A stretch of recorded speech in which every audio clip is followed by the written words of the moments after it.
ভদ্রলোকের সাথে কথা শেষ করে বৃষ্টি ফোন রেখে দিল বটে, তবে চিন্তা মাথায় ঘুরতে লাগলো এরপর কি হবে। আজ তো কলেজ নেই, বিকালে আবার ফোন করব। মালবিকা বলে, কী রে, চান করবি না? কত বেলা হয়ে গেছে দেখ। ওই ভদ্রলোক এমন বন্ধু হলো যে কথাই শেষ হয় না, অথচ প্রথম দিকে কত রাগ ছিল। মালবিকা হেসে বলে, একেই বলে ছেলে মানুষই। বৃষ্টি বলে, তখন কি জানতাম এত ভালো একটা মানুষ।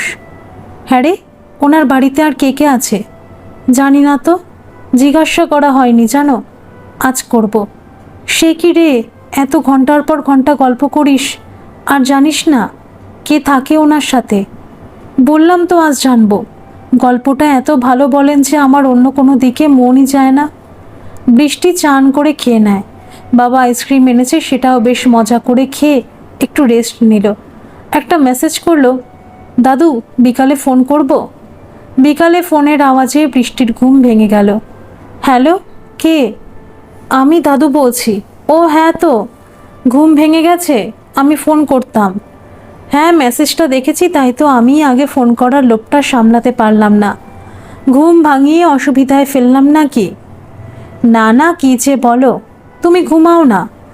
আচ্ছা দাদু, তোমার বাড়িতে আর কে কে থাকে তোমার সাথে? কেউ নেই গো, আমি ভূতের মতো বাড়ি পাহারা দিই। কেন, তোমার বউ ছেলে মেয়ে কেউ নেই? মেয়ে দূরে থাকে, আর বউ রাগ করে কবেই আমাকে ছেড়ে না ফেরার দেশে পাড়ি দিয়েছে গো। তাহলে তো তোমার খুব কষ্ট গো।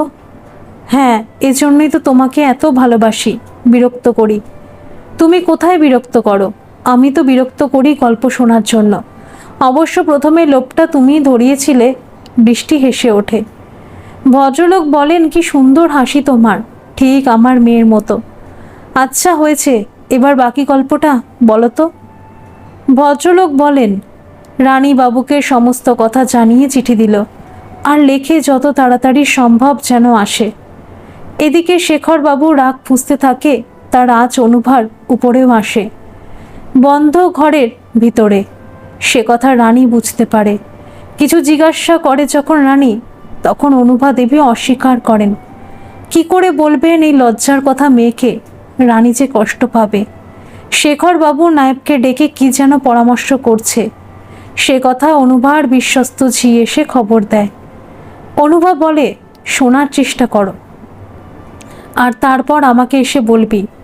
ঝি ফিরে এসে বলে, নায়েব চলে গেছে, কিছুই শোনা গেল না। অনুভা দেবী বোঝেন কিছু একটা বড় কাণ্ড ঘটাবে। তিনি তো চেনেন, জানেন এতদিন ধরে মানুষটা কতটা নৃশংস হতে পারে। রানী তো জানে না তার বাবার এত কথা। ঝি সকালবেলা এসে অনুভা দেবীকে খবর দেয়, বাবুদের বাড়িতে কাল রাতে আগুন লেগেছিল, আর তাতেই বাবুর বাবা গোয়াল থেকে গরু বের করতে গিয়েছিল তাড়াতাড়ি, আর তখনই ঘরের চাল চাপা পড়ে যায়। পাড়ার লোকজন আগুন নিভিয়ে ওকে যখন বের করে, তখন সব শেষ। কি বলছিস তুই? অনুভা দেবী খাটে বসে পড়েন, বলেন, যা ভয় পাচ্ছিলাম তাই হলো। কি ভয় পেয়েছিলে গিন্নিমা? অনুভা নিজেকে সামলে নিয়ে বলেন, না কিছু না। রানী মায়ের গলা শুনে এসেই সব ঘটনা ঝিয়ের কাছে শুনল। রানী বলে, ভালো হলো না, এটা ভালো হলো না। বাবু সেই দিনই চিঠি পেয়ে বাড়িতে এসে দেখে বাবা নেই, দুটো গরুও পুড়ে মরে গেছে, মা নির্বাক হয়ে বসে আছে। পাড়ার কিছু লোক রয়েছে, বাবুকে দেখা মাত্র তার মা চিৎকার করে কেঁদে উঠল। বাবু মাকে জড়িয়ে ধরে বলে, আমি আছি তো মা, কি করে আগুন লাগলো? মা বলে, গোয়ালে তোর বাবা রোজই তো ধোয়া দেয় মশার জন্য, সেই রকমই দিয়েছিল, সেইখান থেকেই হয়তো লেগে গেছে, আর অবলা জীবগুলো গলায় দড়ি আটকে মরে যাবে, তাই তোর বাবা খুলে দিতে গিয়েছিল যাতে ওরা দৌড়ে পালিয়ে যেতে পারে, কিন্তু পারল না, তার আগেই ঘরের চাল ভেঙে সব শেষ হয়ে গেল রে। বাবু বাবার কাজকর্ম করে মাকে নিয়ে চলে যাবে ঠিক করেছে। অনুভা বুঝতে পারে না কি করবে। রানী লুকিয়ে বাবুর সাথে দেখা করে সন্ধ্যাবেলা আর কোন দিন কোন ট্রেনে যাবে বাবুরা সব ঠিকঠাক জেনে আসে। বাবু বলে, তুমি কি যাবে ওই সময়ে আমার সাথে? রানী বলে, তুমি চিন্তা করো না, আমি ঠিক যখন হোক যেমন করে হোক চলে যাব। তুমি যেখানে থাকো সেখানকার ঠিকানাটা লিখে দাও। বাবু ঠিকানাটা লিখে দেয়। রানী অন্ধকারেই চলে আসে তাড়াতাড়ি, কারণ শেখরবাবু তাকে চোখে চোখে রেখেছেন সর্বদা। ঝি এসে পরের দিন অনুভা দেবীকে বলেন, বাবু ওর মাকে নিয়ে একেবারেই চলে গেছে।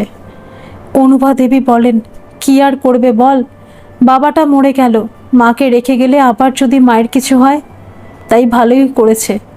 শেখরবাবু সব খবর নায়েব মারফত পেলেন আর ভাবলেন নিশ্চিন্ত হওয়া গেল। এর দুদিন পর রানী নিজের জামা কাপড় গুছিয়ে মাকে প্রণাম করে চলে যেতে চায়। অনুভা দেবী বলেন, খালি হাতে মেয়েকে কি করে শ্বশুরবাড়ি পাঠাই বল, বলে এক বাক্স গহনা দেন। রানী বলে, না মা, আমি ওগুলো নিতে পারবো না, বাবার কোনো জিনিস আমার চাই না। অনুভা দেবী বলেন, এগুলো আমার বাবার আর তোর ঠাকুমার আশীর্বাদের দেওয়া গয়না, এতে কোনো পাপ অহংকার স্পর্শ করেনি রে, তুই নে এগুলো, আমি না হলে খুব কষ্ট পাবো রে মা, আর তোর সাথে আমার এ জীবনে দেখা হবে না। এতদিন বেঁচেছিলাম তোর জন্য, আজ থেকে সে প্রয়োজন ফুরিয়ে গেল, তোরা ভালো থাকিস। রানী মায়ের আশীর্বাদ নিয়ে রাতের ট্রেন ধরল। যথাসময়ে বাবুদের বাড়িতে এলো। তারপর বাবুর মা তাদের মন্দিরে নিয়ে গিয়ে বিয়ে দিলেন শাস্ত্রীয় মতে। আর বাবুকে বলেন, 1 বছর পর তোর বন্ধু বান্ধবদের নিমন্ত্রণ করে খাইয়ে দিস। আজ থেকে বাবু আর রানীর নতুন জীবন শুরু হলো। তোরা ভালো থাকিস, শুধু তোর বাবা থাকলে বড় খুশি হতো। একটা আক্ষেপ চিরকাল থেকে যাবে। বাবু আর রানী মাকে প্রণাম করে, মা জড়িয়ে ধরে। রানী বলে, এমনই করে জড়িয়ে রেখো চিরদিন। মায়ের চোখ দিয়ে আনন্দশ্রু গড়িয়ে পড়ে নিঃশব্দে। এদিকে সকাল হতেই হুলুস্থুলুস পড়ে গেছে জমিদার বাড়িতে। বাড়ির মেয়েকে পাওয়া যাচ্ছে না। শেখরবাবু অনুবার কাছে গিয়ে বলেন, কোথায় গেছে বলো, শীঘ্রই না হলে আমি থানায় খবর দেব, আর তারপর হিড় করে টেনে আনবই চাষার ছেলেকে। তখন দেখবে আমি জেল খাটাবো ওকে, ওর বাবাকে মেরেছি, এবার ওকে। অনুভা বলে, যাক, স্বীকার করলে ওর বাবাকে তুমি মেরেছ। যদিও আমি এটা জানতাম, কিন্তু রানীকে বলতে পারিনি। হাজার হোক তুমি ওর বাবা। তবে ডাকো পুলিশ, আমিও তখন বলবো ওই আগুন কি করে লাগলো তার খোঁজ আগে করুক। আর তুমি বাবুকে কোনো দিনই জেল খাটাতে পারবে না, কারণ তোমার মেয়ে সাবালিকা, আর নিজের ইচ্ছায় সে গেছে ওর কাছে, আর এতক্ষণ আশা করি বিয়েটাও হয়ে গেছে। এবার নিজের নাক কেটে লোক হাসাতে যদি চাও, তবে পুলিশে যাও, পুলিশও তাই বলবে যা আমি বললাম। ওরা তোমার চাকর নয়, আর এতদিন যা অত্যাচার করেছো আমার উপর, গরিব লোকের উপর সব আমি বলে দেব, আর তোমার সাগরেদ নায়েবের নামেও বলবো, এটা মনে রেখো। শেখরবাবু অনুভা দেবীকে এক চড় মেরে বলেন, আমাকে শাসানো হচ্ছে? এত সাহস হয়েছে তোমার? অনেক দিন কিছু বলি না বলে। রানীর জন্য কিছু বলতে পারতাম না, এবার দেখো কি করি। আবার মারেন। অনুভা দেবী বলেন, আর ভয় পাই না, আমিও রানী ছিল বলে, ও কষ্ট পাবে বলে সব মেনে নিতাম, লুকিয়ে রাখতাম তোমার কীর্তি। কিন্তু আর না, আজ থেকে তোমার অন্ন আর আমি মুখে তুলব না। না না, তুলো না, কত রস দেখব, কতদিন না খেয়ে থাকবে, যতদিন না মরি। শেখরবাবু চলে যায় থানায়। পুলিশ বলে, আপনার মেয়ে সাবালিকা, স্বেচ্ছায় চলে গেছে, আমাদের কিছু করার নেই। আপনি মানি মানুষ, শুধু শুধু লোক হাসাহাসি করে কি হবে বলুন, তার থেকে ছেড়ে দিন। শেখরবাবু মাথা হেঁট করে বাড়ি চলে আসেন। অনুভা দেবী সেদিন থেকে সত্যি সত্যি অন্ন আর মুখে তুললেন না। তার ফলে তিনিও একদিন ইহলোক ত্যাগ করে শেখরবাবুর সংসার ছেড়ে চলে গেলেন। শেখরবাবুর দম্ভ চূর্ণ হবার সময় ক্রমশ এগিয়ে আসতে লাগলো। সরকার থেকে একদিন নোটিশ এলো, জমিদারি আর থাকবে না। বেশি জমি যা ছিল তা সরকারকে লেভি হিসাবে ছেড়ে দিতে হলো। শেখর গাঙ্গুলির অর্থের দম্ভ কমে গেল। প্রজার কাছ থেকে খাজনা আদায়ের নামে যে অত্যাচার করতেন নায়েব, এখন তা বন্ধ হলো। শেখর গাঙ্গুলি আস্তে আস্তে নখ দন্তহীন এক সিংহে পরিণত হলেন। আর এখন বয়সের ভারে অনুশোচনার ফলে দুর্বল একটা মানুষ যক্ষপুরী পাহারা দিচ্ছে। যদি কোনোদিন তার কোনো উত্তরাধিকারী আসে, সেই আশায় জীবন ধারণ করে যাচ্ছে। বৃষ্টি বলে, বাবু আর রানীর খবর পাইনি কোনো দিন। তারা কোথায় আছে জানবার চেষ্টা করেনি কোনো দিন। করেছিলেন নিজের লোক পাঠিয়ে চারিদিকে, কিন্তু কোনো খবর পাইনি। বৃষ্টি বলে, দাদু একটা কথা বলবো? হ্যাঁ বলো। এটা কি শুধুই গল্প না সত্যি ঘটনা? সত্যি ঘটনা, একদম সত্যি ঘটনা দিদি ভাই। বৃষ্টি বলে, দাদু তুমি কি কাঁদছো? না দিদি ভাই, অনেকক্ষণ ধরে কথা বলছি আর ঠান্ডাও লেগেছে, তাই গলাটা ধরে গেছে। বুড়ো হয়েছি তো, কখনো কখনো শরীরটাও তাই বেইমানি করে। এখন রাখছি, টাটা। হ্যাঁ রাখো, গল্পটা শেষ হয়ে গেলেও কাল আমি কিন্তু আবার ফোন করব, অন্য গল্প শুনবো বলে। বাই। বৃষ্টি কলেজে গেলে কাকুলি বলে, হ্যাঁ রে, তোর সেই ভদ্রলোকের কথা তো আমাকে কিছু বললি না। বৃষ্টি বলে, এখন তিনি আমার ভালো গল্প বলার বন্ধু, আমি দাদু বলি, জানিস। কাকুলি বলে, সে কি রে, এত দূর বলিসনি তো। তখন কত রাগ। বৃষ্টি বলে, ঠাম্মা একদিন বলল ভদ্রলোকের হয়তো কথা বলার কেউ নেই, তাই কথা বলতে চায়, তাই অ্যাকসেপ্ট করি, আর কথাও হয়। খুব ভালো লোক জানিস। কাকুলি বলে, ভালোই হলেই ভালো, তবে আজকাল বুড়োদেরও বেশি বিশ্বাস করিস না কিন্তু। বৃষ্টি বলে, না রে, সেরকম লোক নয়। জানিস কাকুলি, উনি একটা গল্প বললেন আমাকে, অসম প্রেমের গল্প, আগেকার, তবে খুব আগে কারো নয় মনে হয়। কিন্তু মেয়েটার কি স্ট্যামিনা রে, আমি তো ভাবতেই পারি না। তাই তো স্কুলে যখন নির্মল আমাকে ভালো লাগার কথা বলেছিল তাতেই রেগে গিয়েছিলাম, কারণ আমি জানি বাবা মা এটা মানতে পারবে না, আর আমি অত ঝামেলায় যেতেও পারবো না, তাই শুরুতেই সমূলে শেষ করে দিয়েছিলাম। কাকুলি বলে, ঠিক করেছিস, নির্মল ছেলে ভালো, তবে ওর সাথে তোদের মিশ খেত না। সেটাই তো বলছি, অথচ রানী কেমন সুন্দর মানিয়ে নেবে বলে বেরিয়ে পড়ল সাহস করে। পরে পেরেছিল কিনা মানিয়ে চলতে বড় জানতে ইচ্ছা করে, সুখী হয়েছিল কিনা কে জানে। কাকুলি বলে চলে, এখন পরে চিন্তা করিস, কলেজে শিক্ষক দিবসের অনুষ্ঠান আছে, সেই নিয়ে বৃষ্টি কাকুলি দুজনেই ব্যস্ত হয়ে পড়ল। কাকুলি আর বৃষ্টি গান করবে, আবার বৃষ্টির একটা নাচও আছে, কারণ নাচের মেয়ে সেরকম নেই, তাই তাকেই করতে হবে। তার রিহার্সাল চলছে 2 দিন ধরে। বাড়িতে ফিরতে দেরি দেখে মধুজা বলে, দেরি হলো কেন? বৃষ্টি বলে, রিহার্সাল চলছে তাই, শিক্ষক দিবসের অনুষ্ঠানের জন্য। মধুজা বলে, ও ঠিক আছে, কি গান করবি, একটু শোনাস আমাদের। হ্যাঁ শোনাবো তো বটেই, তুমি তো বলবে সুর ঠিকঠাক আছে কিনা। মধুজা বলে, এখন আর গলা ওঠে না, চর্চা নেই তো, তবে সুর ঠিক আছে কিনা বলে দিতে পারবো। সন্ধ্যাবেলায় বৃষ্টি গান ধরে, মধুজা গলা মেলায় তার সাথে। অর্ণব বাড়ি ঢুকে সেই দৃশ্য দেখে মোহিত হয়ে দাঁড়িয়ে থাকে। ওদের গান শেষ হলো। মালবিকা হাততালি দিয়ে বলে, খুব সুন্দর লাগলো বৌমা, মাঝে মাঝে তো গাইতেই পারো, বেশ ভালো লাগবে আমাদের, আর তোমার চর্চাটাও থাকবে। অর্ণব বলে, ও কথা বলো না মা, এখনই কাজের ফিরিস্তি দেবে, যেন সংসার কেউ করে না, ও একাই করছে, সব বিসর্জন দিতে হবে সেই জন্য। মধুজা বলে, ব্যাস পেয়ে গেছো দোসর, আমার দোষ খুঁজে পাও না তো, এবার পেয়েছো। মালবিকা বলে, 100 বার বলবে, তুমি গানটা আবার করবে, এখন মেয়ে বড় হয়ে গেছে, ঝামেলা তো কিছুই নেই। হ্যাঁ সেইটাই কি বলবে বলো মা। মধুজা বলে, এবার তুমি অফিস থেকে ফিরলেই গান শোনাবো তোমার সামনে বসে, কেমন? খুশি এবার? মধুজা হাসতে থাকে। অর্ণব বলে, সে কপাল কি করেছি আমি। পরের দিন শিক্ষক দিবসের অনুষ্ঠান খুব সুন্দরভাবেই মিটে গেল। বৃষ্টি বাড়ি ফিরে মধুজাকে বলে, মা খুব ভালো অনুষ্ঠান হয়েছে জানো, কদিনের পরিশ্রম সফল হলো, এবার একটু নিশ্চিন্তে রেস্ট নেব। মধুজা বলে, একেবারে খেয়ে নিয়ে যা। বৃষ্টি নিজের ঘরে এসে শুয়ে শুয়ে ভাবে, কদিন হলো দাদুর খবর নেওয়া হয়নি, একবার ফোন করি। ফোন করে, হ্যালো হ্যালো, কে বলছেন? আমি এই বাড়ির কাজের মেয়ে। দাদু কোথায়? কে, বাবা ঠাকুর? হ্যাঁ দাদু তো একাই থাকে, আমি তার কথাই বলছি। আসলে কদিন ধরে দাদুর শরীরটা ভালো নেই, তাই শুয়ে আছেন। আচ্ছা ঠিক আছে, আমি পরেই ফোন করব। ফোন রেখে দেয়। মনটা খারাপ হয়ে গেল বৃষ্টির।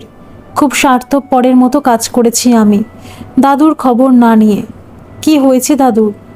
মালবিকা বৃষ্টিকে মন খারাপ করে বসে থাকতে দেখে বলে, কি হয়েছে রে বৃষ্টি, চুপ করে বসে আছিস কেন?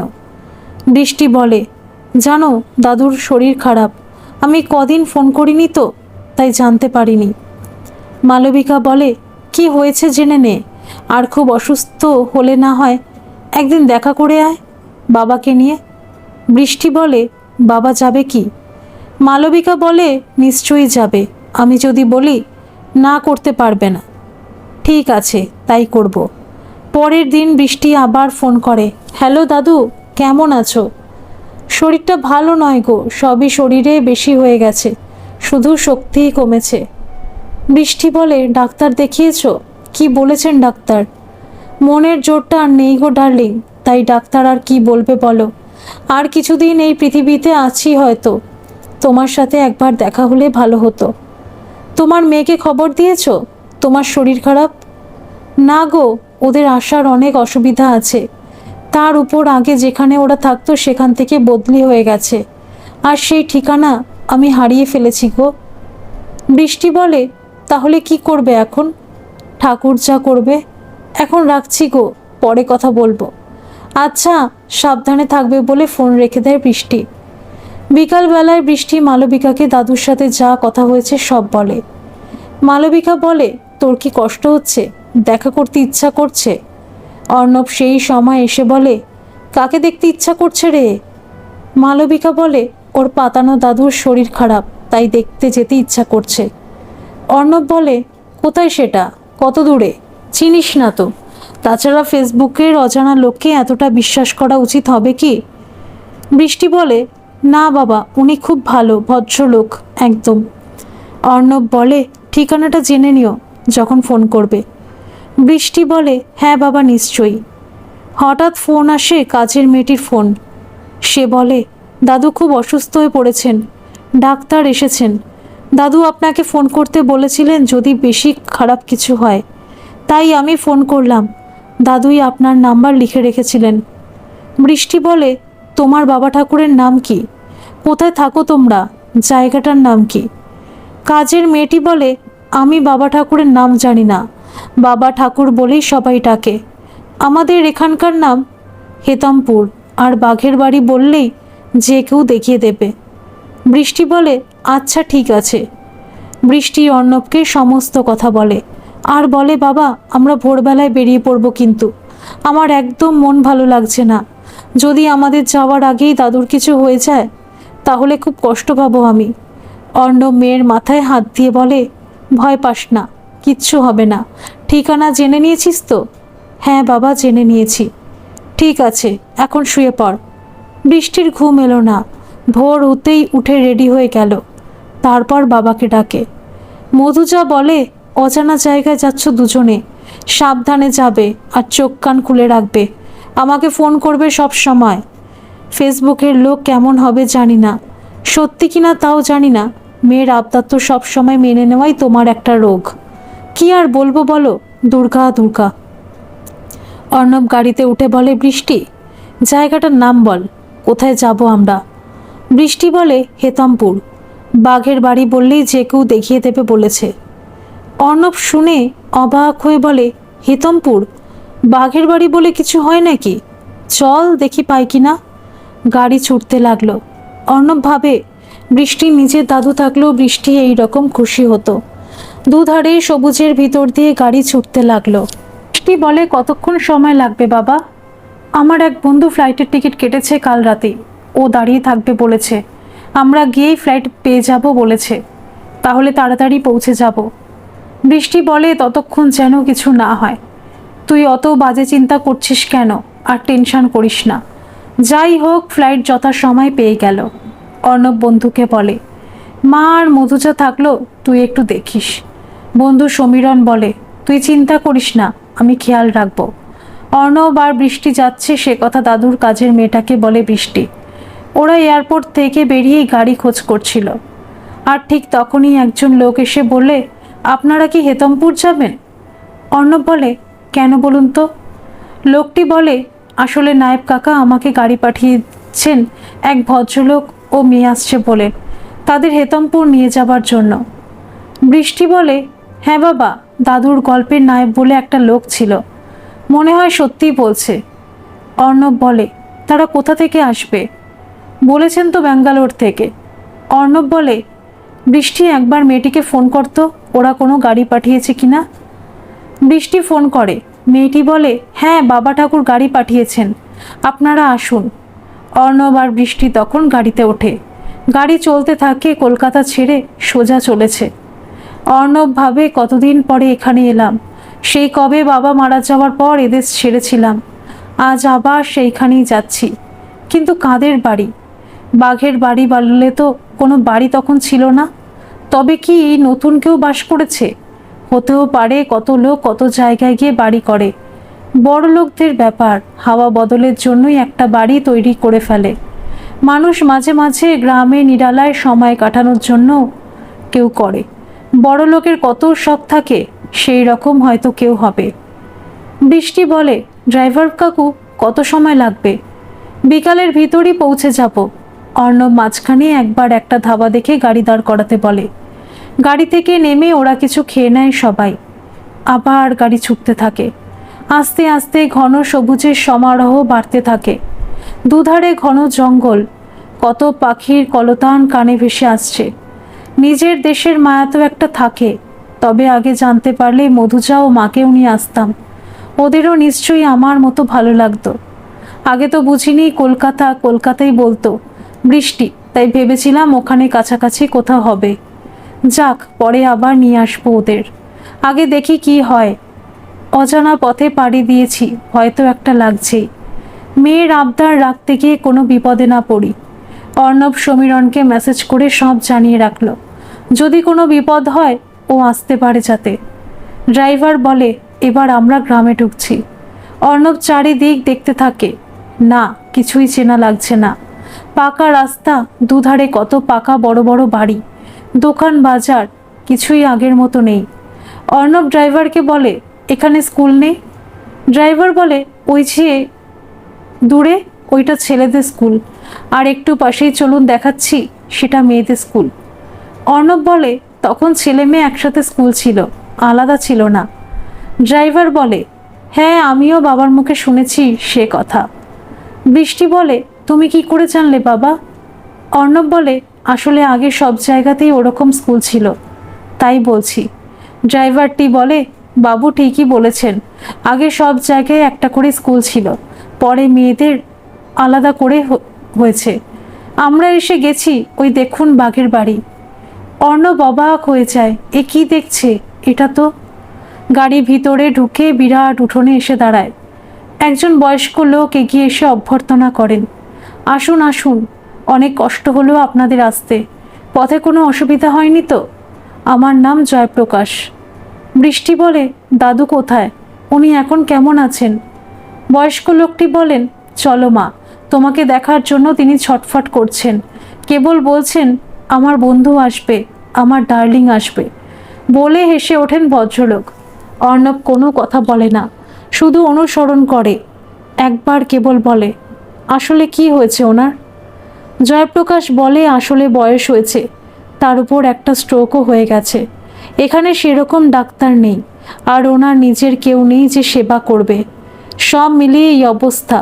মনের চাপ তো একটা আছে, একলাই থাকেন। ওরা কথা বলতে বলতেই দাদুর ঘরে চলে এসেছে। জয়প্রকাশ ডাকে, বাবু, ওনারা এসেছেন। এসেছে? এসেছে? কোথায় কোথায় ওরা? জয়প্রকাশ বলে, আপনি উত্তেজিত হবেন না বাবু, ডাক্তারের বারণ আছে, ক্ষতি হবে। বৃষ্টি বলে, এই তো আমি বৃষ্টি, আর এই হচ্ছে আমার বাবা অর্ণব ঘোষ। অর্ণব, তোমার বাড়ি কোথায়? বৃষ্টি বলে, ব্যাঙ্গালোরে থাকি আমরা, তোমাকে তো বলেছিলাম দাদু। হ্যাঁ বলছি, তোমরা কি বরাবরই ওখানেই থাকতে? অর্ণব বলে, কেন বলুন তো? বৃষ্টি বলে, দাদু তুমি এত বড় বাড়িতে একা থাকো, অথচ তুমি তোমার মেয়েকে এখানে আসতে বলো না কেন?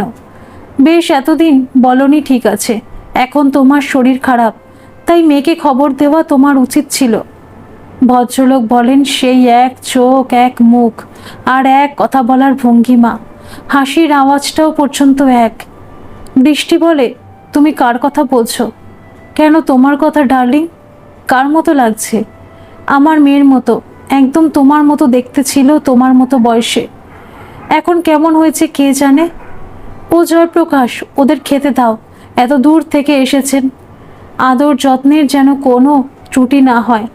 সবচেয়ে বেশি বড় ঘর, ভালো ঘর, যেটা আমার মেয়ের ঘর সেটা খুলে দাও, ওরা সেখানেই থাকবে। জয়প্রকাশ বলে, আপনি এত কথা বলবেন না, আপনার শরীর ভালো নয়। উনি বলেন, আমি ঠিক আছি। বৃষ্টি, তোমরা বিশ্রাম করে নাও, আমি পরে তোমাদের সাথে কথা বলবো। ঠিক আছে দাদু। ওরা চলে যায় ফ্রেশ হতে। অর্ণব ঘরে বসে ভাবে, আজ এ বাড়িতে এত আদর যত্ন হচ্ছে আমার, অথচ যার আদর যত্ন পাওয়ার কথা সে কত দূরে। মধুজা ফোন করে বলে, আমরা ঠিক পৌঁছে গেছি, সব ঠিকঠাক আছে। তোমাদের গ্রামের মতো এখানটা, তুমি আসবে এখানে? আমি তোমাকে খুব মিস করছি এখানে এসে থেকে। তাই বুঝি দূরে গিয়ে এখন বলছো মিস করছি? বাড়িতে থাকো যখন, তখন তো একবারও বলো না। ও অভিমান হচ্ছে? আচ্ছা, এবার সব অভিমান ভেঙে দেব, সত্যি বলছি, হাসে অর্ণব। মধুজা বলে, খুব হয়েছে, আর মান ভাঙাতে হবে না। বৃষ্টি কোথায়? ও বাথরুমে গেছে। বুঝেছি, তাই এত কথা। মধুজাও হাসে। এলাহি খাওয়া দাওয়ার ব্যবস্থা, সব রূপোর বাসন আজ বার করা হয়েছে সিন্দুক থেকে, বিশেষ অতিথিদের জন্য। খাওয়া দাওয়াও মিটল। বিশ্রাম নেওয়ার পর ডাক পড়ল দাদুর ঘরে। উকিলবাবু এসেছেন। ভদ্রলোক বলেন, উকিলবাবু এসেছেন। জয়প্রকাশ, তুমিও থাকো, আমি যে উইল করেছি তা শোনাও উকিলবাবু। উকিলবাবু উইল পড়তে আরম্ভ করেন। আমি শেখর গাঙ্গুলি সজ্ঞানেই উইল করছি। আমার স্থাবর অস্থাবর সমস্ত সম্পত্তি বৃষ্টি ঘোষকে দিচ্ছি। আজ থেকে আমার যা আছে সব বৃষ্টির। অর্ণব বলে, দেখুন, আমার কিছু বলার আছে এখানে। শেখর গাঙ্গুলি বলেন, বলুন, তবে এই উইলের ব্যাপারে কোনো বাধা দেবেন না প্লিজ। অর্ণব বলেন, এ বিষয়ে আমার স্ত্রীর মতামতের প্রয়োজন আছে। শেখরবাবু বলেন, কেন? আমার সম্পত্তি আমি দেব, তাতে ওনার মতামতের কি প্রয়োজন বুঝলাম না। বৃষ্টি বলে, দাদু, তোমার নামই শেখর গাঙ্গুলি? তার মানে তুমি তোমার জীবনের গল্প বলেছিলে? শেখর বাবু চোখ মুছে বলে, হ্যাঁ ডার্লিং, দম্ভের ভারে আমি অনেক ভুল করেছি, তাই শাস্তি পাচ্ছি। তা অর্ণব বাবু, আপনি কি বলছিলেন স্ত্রীর মতামতের কথা? কেন, ওনার মতের কি প্রয়োজন? অর্ণব বলে, আপনি আমাকে চিনতে পারেননি, কারণ অনেক দিন পর দেখছেন তো, পরিবর্তন তো হয়েছে সবারই, যেমন আপনারও হয়েছে। কে আপনি? আমি সনাতন ঘোষের ছেলে, সেই বাবু। আর বৃষ্টি আমার আর রানীর সন্তান। বৃষ্টি বলে, তার মানে সেই গল্পের দাদু আর রানী? আমি কিছুই বুঝতে পারছি না। শেখর বাবু বলেন, আমি সব বলছি বৃষ্টি। বাবু, আমি তোমাকে চিনতে পারিনি ঠিক, তবে বৃষ্টির ফোনে রানীর ছবি দেখে আমি চিনতে পেরেছিলাম। আমি যে কবে থেকেই খুঁজে ফিরছি তোমাদের। আমার কাজের মেয়েটি আমাকেই ফোন কিনে এনে দিয়েছে, ফেসবুক খুলে দিয়েছে, তোমাদের খুঁজতে সাহায্য করেছে, যা পুলিশ পারেনি। আর বাবু, আমি জানি তুমি বা রানী কেউ আমার সম্পত্তি স্পর্শ করবে না, করা উচিতও নয়। আমি যা করেছি তোমাদের সাথে, কিন্তু বৃষ্টি আমার নাতনি, ও এমনিতেই পাবে আমার সব। তবে কোনো জটিলতা যাতে না হয়, তাই এই উইল। শেখর বাবুর এত কথা বলার ফলেই শ্বাসকষ্ট হতে আরম্ভ করে। অর্ণব আর বৃষ্টি বলে, আপনি চুপ করুন, উত্তেজিত হবেন না। আজ আমাকে বলতে দাও, হাত জোর করে, ক্ষমা করো আমাকে, না হলে আমার সদ্গতি হবে না। প্রাণটা ধরে রেখেছি তোমাদের কাছে ক্ষমা চাইবার জন্য। বৃষ্টি হাত ধরে নামিয়ে দেয় আর বলে, কি করছো তুমি? তুমি বড় তো, তুমি এই হাত দিয়ে আশীর্বাদ করবে আমাদের। বাবা মাকে ফোন করো আর বলো সব কথা। দাদুকে যদি দেখতে চায় যেন আসে, আর সমীরণ কাকুকে বলো মার ঠাম্মাকে নিয়ে আসার ব্যবস্থা করতে। অর্ণব মধুজাকে ফোন করে সব বলে আর বলে, খুব অনুতপ্ত অবস্থায় মৃত্যু শয্যায় শুয়ে আছেন, আমার মনে হয় তোমার আসা উচিত। মধুজারও তো ইচ্ছে করছে ছুটে বাবার কাছে চলে যেতে, মা নেই, বাবার এই অবস্থা। মালবিকাকে সে সব কথা মধুজা বলে। মালবিকা বলে, চলো বৌমা, ক্ষমা পরম ধর্ম, তার উপর আর কিছু হয় না। আর উনি তোমার বাবা, তার রাগ হওয়াটা কিছু অন্যায় ছিল না। আজ তোমার বাবা, তোমরাও বাবা মা হয়েছ, তাই নিশ্চয়ই তার অবস্থাটাও বুঝতে পারবে। ওর জায়গায় নিজেকে বসিয়ে দেখো, দেখবে আর রাগ থাকবে না। মধুজা বলে, মা চলুন তাহলে আমরা যাই। হ্যাঁ চলো, গ্রামের জন্য আমার মনটাও কিছুদিন ধরে টানছে। মধুজা আর মালবিকাও চলে আসে। অর্ণব আর বৃষ্টি মধুজাকে নিয়ে শেখরবাবুর কাছে আসে। বৃষ্টি বলে, এই দেখো দাদু, তোমার রানী এসেছে। শেখর বাবু হাত জোর করে বলে, আমাকে ক্ষমা কর মা, তুই ক্ষমা না করলে যে আমি মরতেও পারছি না। তোর মা অনেক ক্ষোভ নিয়ে মারা গেছে, আমি অনেক পাপ করেছি, বেয়ান আমাকে ক্ষমা করুন। দু চোখ দিয়ে জল গড়িয়ে পড়ে। মধুজা চোখের জল মুছিয়ে দেয়। মধুজার চোখের জল আর শেখরবাবুর চোখের জল মিশে একাকার। অনেক দিনের জমা গ্লানি আজ ধুয়ে মুছে গেল। মধুজা জয়প্রকাশকে বলে, নায়েব কাকা, ডাক্তার ডাকুন। শেখরবাবু বলেন, আর ডাক্তার ডাকার দরকার নেই। ঘন ঘন শ্বাস নিতে থাকেন শেখরবাবু। অনেক কিছুই বলতে চাইছেন তিনি, আর বলতে পারলেন না। শুধু দু চোখ দিয়ে জল পড়তে লাগলো গড়িয়ে। এটা বোধহয় আনন্দশ্রু, যে এতদিন ধরে খুঁজে ফিরছিলেন। নিজের পরিবার তা আজ চোখের সামনে, জামাই, মেয়ে, নাতনি সবাই আছে। আহা, এই রকম মৃত্যুই তো চেয়েছিলেন তিনি। রাজার মতো মরবেন, ভিখারির মতো নয়। যত কষ্ট এতদিন পেয়েছেন, তাতেই তার পাপের শাস্তি শেষ হয়েছে। তাই ঠাকুর আজ তার শেষ মৃত্যু শয্যার পাশটি সুন্দর করে সাজিয়ে দিয়েছেন। কাপা কাপা হাতে জোর করে প্রণাম জানান তাকে, পরম পিতাকে। নায়েব বলেন, রানী, বাবাকে একটু জল দাও মুখে। রানীও কাপা হাতে চোখের জলে বাবাকে জল দেয়। সেই জল খেয়ে পরম শান্তিতে শেখর গাঙ্গুলি চোখ বুঝলেন চিরকালের মতো। মধুজা, বৃষ্টি কাঁদতে থাকে। মহামিলনের মাঝে বিরহের সুর বেশি উঠল। মধুজা রাজার মতোই বাবার শ্রাদ্ধ অনুষ্ঠান করল। সব কাজ শেষ হলো। ওরা ফিরে যাবে বলেই ঠিক করে। নায়েব জয়প্রকাশ বলে, এত সব দেখাশোনা কে করবে রানীমা?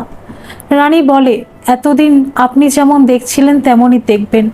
আর কাজের মেয়েটিকে কাছে ডেকে বলে, তোমার নাম কি? মিনতি। তুমি ঠাকুর ঘরের কাজ করবে, আমার ছোট বোনের মতো এখানে থাকবে। নায়েব কাকার কাছে শুনলাম তোমার কেউ নেই। কোনো চিন্তা করো না, তুমি সারা জীবন এই বাড়িতেই থাকবে। কোনো অসুবিধা হলে আমাকে ফোন করবে, কেমন? মিনতি রানীকে প্রণাম করে বলে, তুমিও বাবা ঠাকুরের মতো খুব ভালো মানুষ, অনেক বড় মন তোমার। বৃষ্টি বলে, আমি ছুটতে এসে এখানেই থাকবো মিনতি মাসি, আমার খুব ভালো লেগেছে এখানটা। মা আমাকে কোনোদিনও বলেনি আমাদের এরকম একটা বাড়ি আছে। আচ্ছা, এবার বলো তো এই বাড়িকে বাঘের বাড়ি বলে কেন? মিনতি বলে, আমিও জানি না, সবাই বলে তাই আমিও বলি। জয়প্রকাশ বলেন, আসলে তোমার দাদু খুব রাশভারী রাগী মানুষ ছিলেন তো। ছেলে ছোকরার দল খুব ভয় পেত, আর তাই তারা বলতো বাঘের বাড়ি। সেই থেকে সবাই বাঘের বাড়ি বলে। সবাই হেসে ওঠে। মিনতি বলে, এখন তো জানলে। পরের দিন ওরা সবাই ফিরে চলল। মধুজা যেন আজ অনেকটাই হালকা বোধ করছে।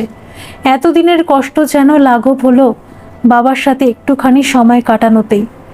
একেই বোধহয় বলে রক্তের টান। শেখর বাবু খুঁজে ফেরার দিনও শেষ হলো জীবন শেষ হওয়ার সাথে। ধন্যবাদ সকল বন্ধুরা। এই গল্পটি যদি আপনাদের ভালো লেগে থাকে তাহলে অবশ্যই একটা লাইক করে দেবেন। আর এই চ্যানেলে নতুন হয়ে থাকলে চ্যানেলটিকে সাবস্ক্রাইব করে আমার পাশে থাকবেন। আর পাশে থাকা বেল আইকনটিকে প্রেস করে দেবেন যাতে সমস্ত গল্পের নোটিফিকেশনগুলি সবার প্রথমে আপনাদের কাছে পৌঁছে যায়।